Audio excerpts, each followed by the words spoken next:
Naruto, the 10 best Jinchuriki fights, ranked. The Jinchuriki were the hosts of the tailed beasts in Naruto. Which fights best demonstrated the power wielded by the Jinchuriki? The Jinchuriki were the wielders of the Naruto universe's 9 tailed beasts. Although varying in power, all of them were vastly stronger than typical shinobi and were used as secret weapons for their respective villages accordingly. Killer Bee, Gaara, and Naruto Uzumaki were the series' 3 most featured Jinchuriki and played a significantly greater role in the story than the other 6 users. By identifying their best fights, we gain a more complete understanding of what it means to control one of the most ancient and rare powers in the entire Naruto universe. 10. Killer Bee Naruto worked together against Itachi Nagato. When Kabuto prepared to unleash his assault against the entire world, he gathered the most powerful deceased shinobi such as Itachi and Nagato in order to enact his will. They were immediately dispatched to seize Naruto and Killer Bee, resulting in a brutal and impromptu fight. Although the spectacle was an excellent demonstration of how much Naruto had grown since his first encounter with pain, it was ended prematurely after Itachi managed to escape Kabuto's grip by using his genjutsu. 9. Gaara's fight against Sasuke demonstrated the power of the Chidori resilience of Shikaku. Gaara's battle against Sasuke was one of the highlights of the Chunin exam. The young Uchiha trained tirelessly under Kakashi to learn the Chidori, mastering a weapon that might be capable of breaching his opponent's sand defenses. Although he was partially successful, the tournament was interrupted when Orochimaru made his attack on the leaf.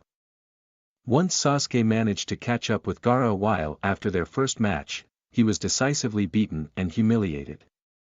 His loss pushed him further into Orochimaru's arms since it made him believe he wasn't strong enough to achieve his goals as things were. 8. Naruto cut loose against Orochimaru. When Naruto finally caught up with Orochimaru in Shippuden, he was livid with the Sannin and demanded that he return his friend, Sasuke Uchiha. As one would expect, this led to an altercation where the young hero failed to control his tailed beast state. Although the boost of chakra gave Naruto the strength to fend Orochimaru off, he could not control his savagery and lashed out at his nearby comrades. Fortunately, Yamato was able to sedate the Jinchuriki before he did something that could not be reversed. 7. Naruto used his intelligence to defeat Neji. At first, it seemed as if Naruto's odds were bleak against Neji.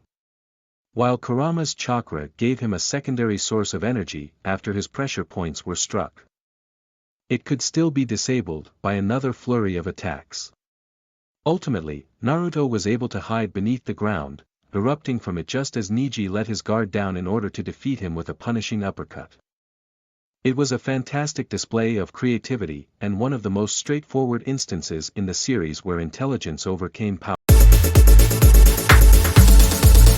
6. Kisame's power was proven in his fight with Killer Bee. Kisame was instructed to bring the 8 tails to the Akatsuki after Sasuke's failure.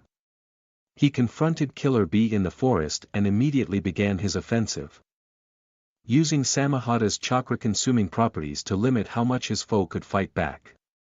The gigantic water dome he made was nearly impossible to escape from and put Bee in an extremely difficult position. Fortunately, the 4th Raikage would join the battle and assist his younger brother against the shark-like villain.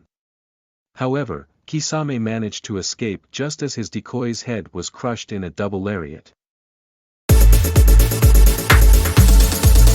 5. Naruto's victory over Gaara was a turning point for both characters.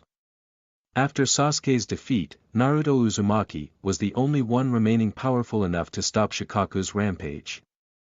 To do so, he summoned Gamabunta for a climactic battle that would decide the fate of the leaf. Once Gaara was defeated, Naruto extended an offer of friendship to him.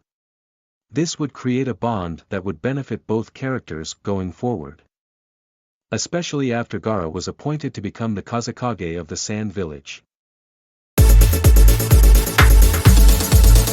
4. Sasuke almost met his match against Killer Bee. In order to prove his allegiance to the Akatsuki, Sasuke and his cohorts confronted Killer Bee in the Cloud Village and attacked him. Initially, the fight was a disaster. Bee was vastly more agile than Sasuke even outside of his tailed beast state and forced him to rely on Karin's healing. However, Sasuke's team eventually pressured Bee into using the 8 tails. Gyuki. Suigetsu used a nearby body of water in order to hold the Leviathan off as Sasuke set him on fire with the Amaterasu. Although the villains were technically victorious, Killer Bee still managed to escape by using a tentacle fragment as a decoy. 3. Naruto officially became the Leaf's savior after defeating Pain. When Pain came to Konoha in order to complete his hunt of Naruto Uzumaki, Danzo delayed the message from being conveyed that the people needed help. Nonetheless, the Jinchuriki eventually arrived and met his opponent in battle. Although there was a point in the fight where hope seemed bleak, specifically after Nagato had Naruto pinned, Hinata was able to ensure that her crush succeeded against the villain. Naruto's victory elevated him from troublemaker to savior, especially since he was responsible for countless resurrections after the dust had settled. 2. Gaara's fight against Lee was a clash between hard work and natural talent. While Gaara's match against Lee was not the final fight of the Chunin exams, it was easily its best one. It showcased what both characters would do when pushed to their limit. Gaara was rendered speechless after being struck for the first time in his entire life, and Rock Lee stood standing even after he was knocked unconscious. Nonetheless, the Jinchuriki was able to defeat Lee by substituting himself with a sand clone and wasting Lee's energy, much to the shock and horror of the other exam participants.